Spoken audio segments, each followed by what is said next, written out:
Hi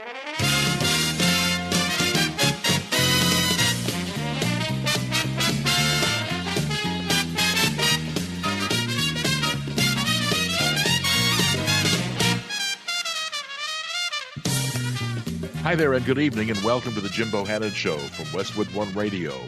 We're at 1-866-50-JIMBO, 1-866-505-4626. Online, find us at jimbohannonshow.com, and you can follow me on Twitter at Jimbo Talks.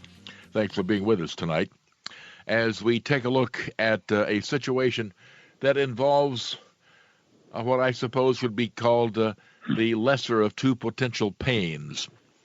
I can recall as a child not being a great fan of shots, but shots were often very helpful for me.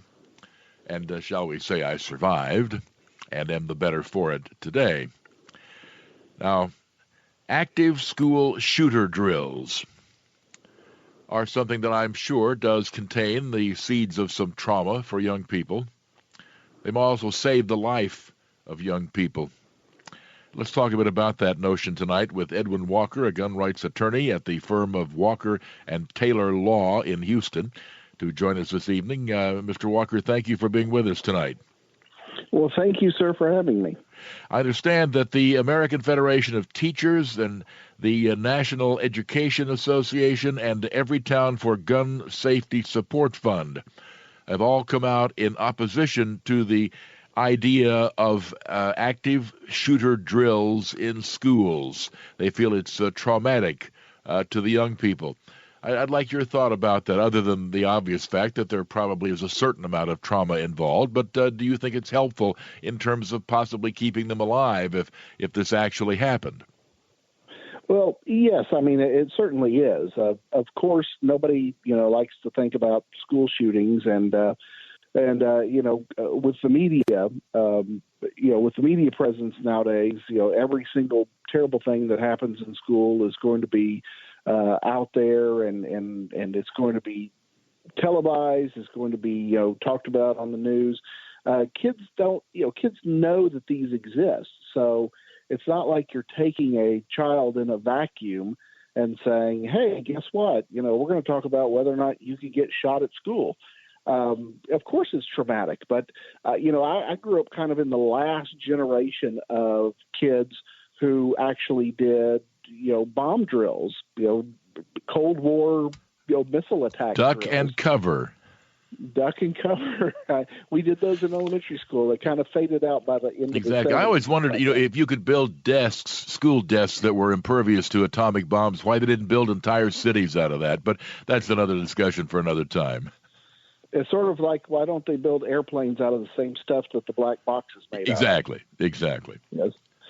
So yes, there is a certain amount of trauma involved, but it's realism, and so you're not going to be able to protect the children, and they should know,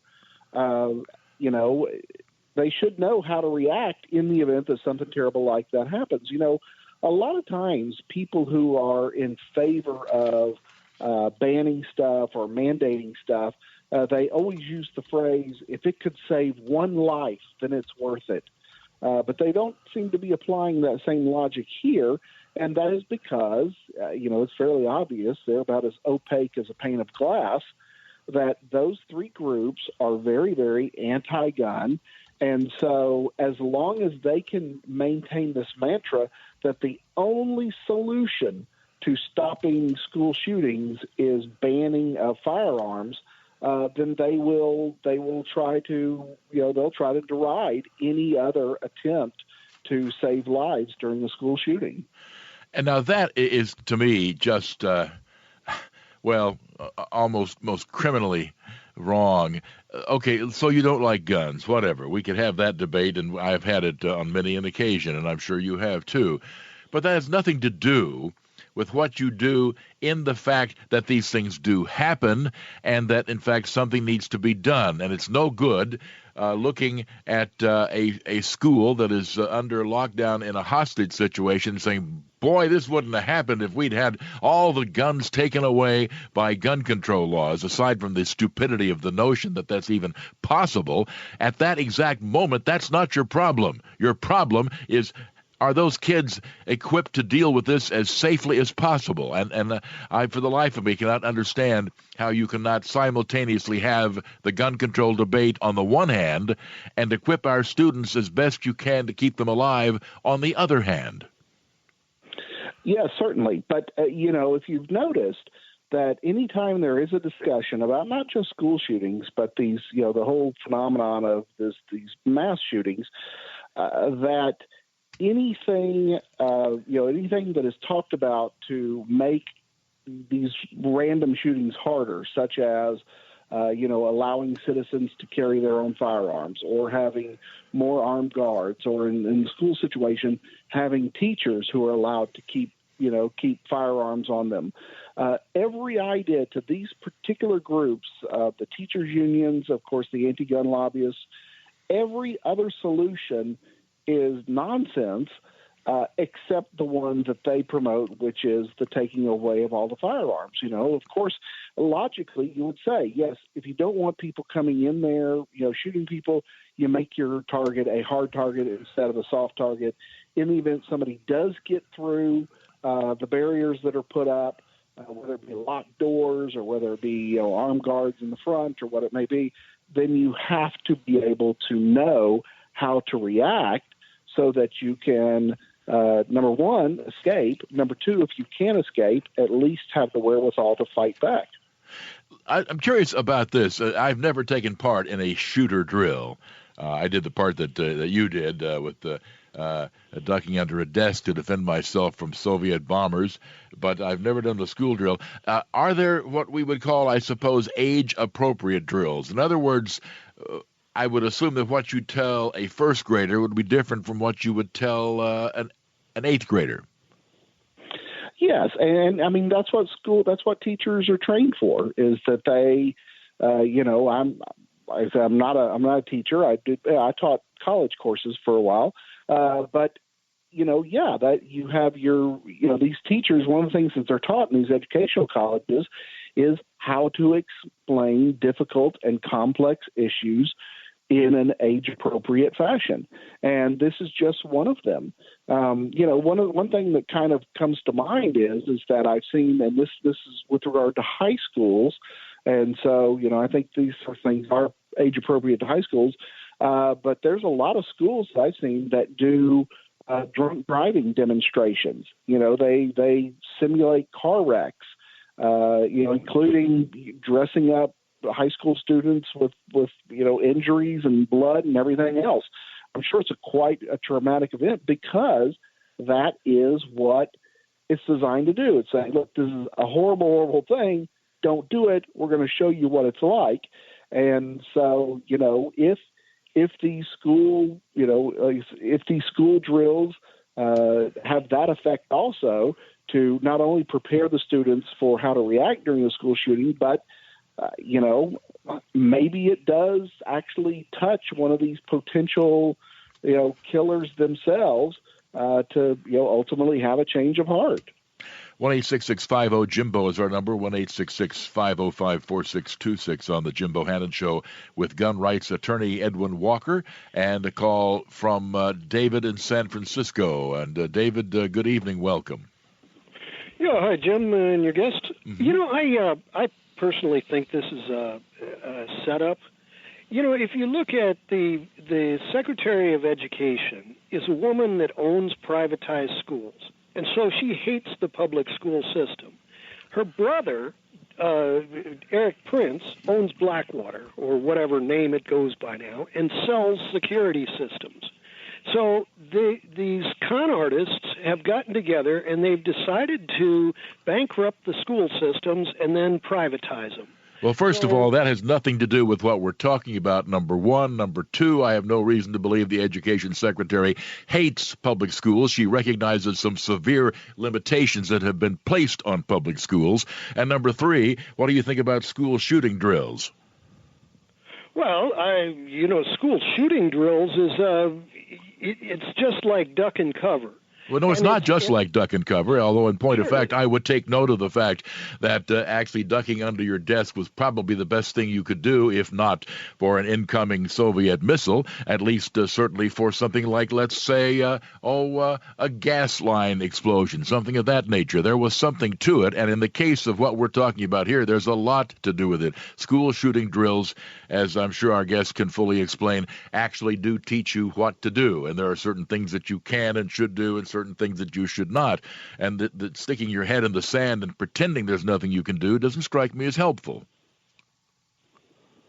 Where are all these guns coming from? Where are these gun nuts Well, coming exactly. We're going to ignore the immediate problem and go right back where we were before. And don't worry about that. We'll talk about gun control later on here and how, of course, the fact is that people who rob and rape and murder will, the minute a gun control law is passed, turn in their weapons because they don't have any choice. They may rob and rape and murder, but boy, they will obey a gun control law, won't they, David? Thoughts, Edwin Walker? Well, clearly the guns are not going away. Whether you love guns or hate guns, you have to recognize that there are over 300 million guns in the United States. And so to simply ask the cynical rhetorical question, where are the guns coming from? Well, they're here. They've always been here. The American culture is steeped in gun culture because, of course, that's how we won our independence. And also, you have to remember that we are a country that's based upon in our natural state, we have the freedom to possess inanimate objects. The government doesn't give us permission to possess things. We can possess anything we want until the government steps in and then tries to prohibit the possession of that. But just because they prohibit it doesn't mean it's going away. There's no magic wand that will cause all firearms to disappear once a gun control law is passed. And something else to keep in mind, too. Let's assume that we didn't just have gun control laws. Let's assume something draconian, Hitlerian.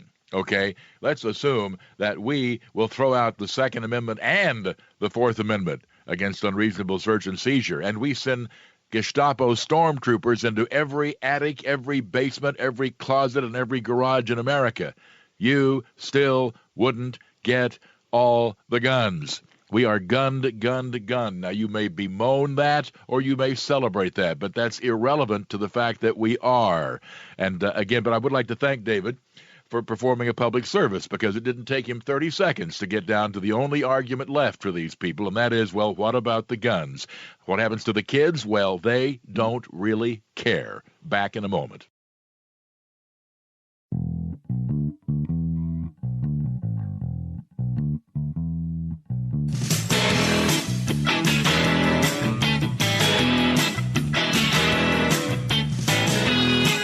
Welcome back to the Jim Bohannon Show at 1-866-50-JIMBO, 1-866-505-4626.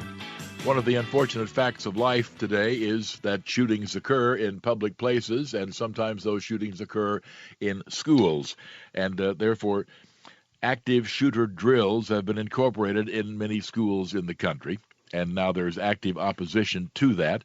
Opposition, again, that comes from what I suppose you could describe as the usual sources: the American Federation of Teachers, the National Education Association, and Every Town for Gun Safety Support Fund. And this, by the way, is also backed up by a warning from the National Association of School Psychologists. Our guest is gun rights attorney Edwin Walker of the firm Walker and Taylor Law, based in Houston. And again, I'll just add what Edwin and I have said, that it seems to me entirely possible to continue the gun control debate while at least doing what you can to keep the kids safe. Let's go to Doug in Ewing, New Jersey. Good evening, Doug. Hey, Hey, good evening. Good training. There's a commentary on this. Danielle Sittel, Sittel on Google. Under 1387 WordPress, you pay attention to every word. It says, obtaining me for the service is quick and easy to search and click online. Forced marriage, pumps children when unhealthy, no escaping it. High school girls target from marketing needs to beeline it. They can make a killing off of a hit, and there's a person on my phone. What exactly are you talking about, Doug? What does that have to do with school shooter drills? Lines, pay attention to every written word. It's being held in a perimeter like the two girls. I'm thrilled, I guess. I'm not even sure what it is you're talking about. But anyway, to Stacy in Tyler, Texas. Hello, Stacy. Jim, how you doing? Fine, thank you. Well, hey, listen, I think that the drills are a really good idea. I'm a gun owner, and I've been shooting targets since I was 6 years old. So